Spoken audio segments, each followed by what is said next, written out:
And it really shows that, like, no matter how great you are or how great you think you are, there's always someone in the world who's put in blood, sweat, and tears and will humble you. Yep. So that is like one of the coolest things about the Secret Santa to me. It's also got a great gimmick. One part of the gimmick for the players as well is, I believe Chapter doubles their prize money. Yeah, if they incentive. win. Like, you have incentive. Fight for your life, fight for the money. Let's be like, oh, it's JDCR. I'm not going to be able to beat it. Like, no, fight, win, make it through. Just like both these players are doing right here. Yep, here we got Bookworm on Potemkin and K20T00 on Millia. The most unbiased Oregon commentary desk happening right now with K20T00 coming up. A good IBF nice right IBF there. Oh man, every time those get hit, I'm like shook a little bit. Yeah, I mean, this is something about that I think K20T00 is like super good about their plays. They have been so technically consistent across the board for different versions of this game and keeping the strengths going with Millia.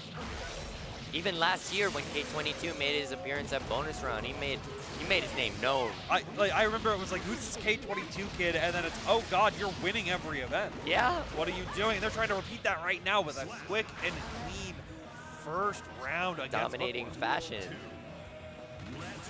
White Wild Assault, there it is. Yeah, you can still have chances like that, be able to use the White Wild Assault to try to close that gap in the early stages, but getting to this is always so hard. Bookworm's got to do a lot of effort here to crack K20T00's defense open because he's ready for what the Potemkin offers. Ooh, this is going to be, oh, no 6K to wall splat. Honestly, I think maybe if you're Bookworm, keeping them at the wall is a little bit better because resetting that mid-screen, you're already going to re-struggle, and you want to just keep them at that wall position, try to get those kick throw sets, try to do whatever you can, but right now... wasn't ready for the same side. Yeah. K20T00 doing a great job of always using these Wild Assaults at the perfect time, but that was unfortunately not perfect enough as they're sitting out a pixel. Nice. Trade hit on the hammer fall. We take those. It may be armored, but the armor still takes health. That's something that yeah, I don't think a lot of people think about that. You don't, because it rarely ever comes up. It's not. There's other games where armor doesn't take the health. Yeah. But in this case, you still have to live through the hit. When you're at that magic pixel, it's always and you can't FD while you're doing your armor move, so you just gotta put that in consideration here.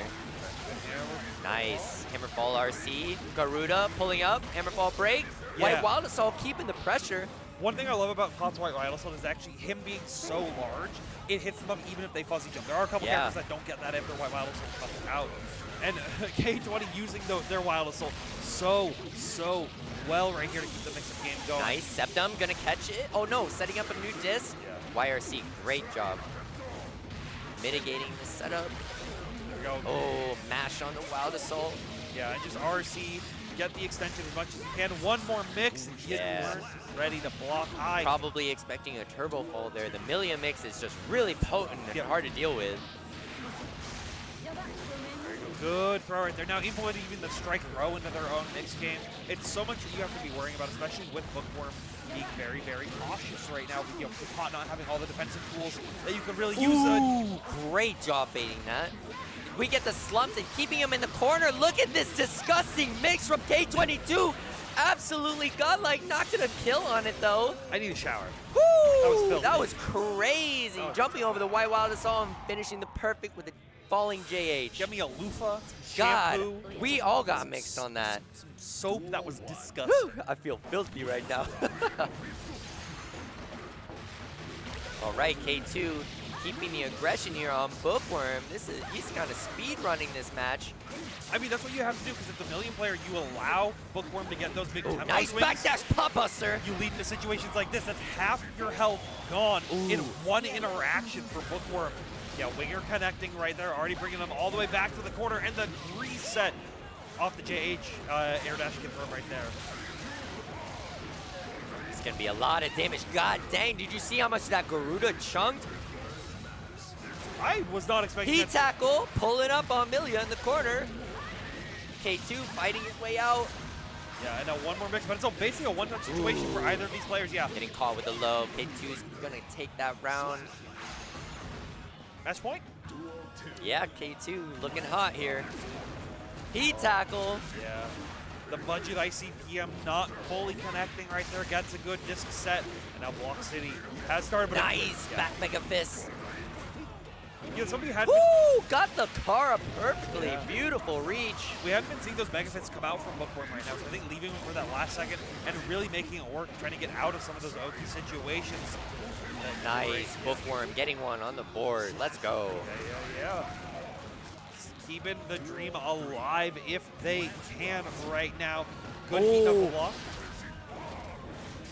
That blocked heat knuckle just pulling you down.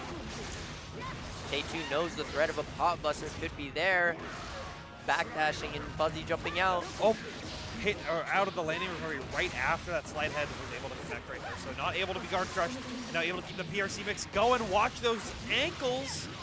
K20 trying to mix you up and drops. Oh my god, just when you think he'd push you out of the corner, he's bringing you right back in, but now getting back into mid-screen, you don't even need to break the wall with this character. Bookworm, oh! Yeah.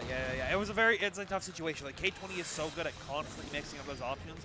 Like, I don't think they went for the same option that entire set. I think every mix-up was different. Oh yeah. I noticed like towards the beginning of the set, K2 did like a lot of conditioning, you know? Like when he's running his disco key, there's a lot of fear being instilled with like high, low, and then later mid-match, he knows that the mental stack is just on top of him, and that's where we saw like empty disc, and then he's just throwing you. Yep. Just like that right here. Like immediately going for the instant overhead instead of going for Capella or going for an air dash. Something that a lot of people don't expect. Yeah, yes, that's at one. Yeah, and there was a lot of it. It was also, I think, a lot of these like mid-screen neutral scramble situations that just went into K20's favor. Oh my god. I was not blocking that, and I was not blocking that either. Like, some of the most disgusting Millia stuff is just like the Mirage and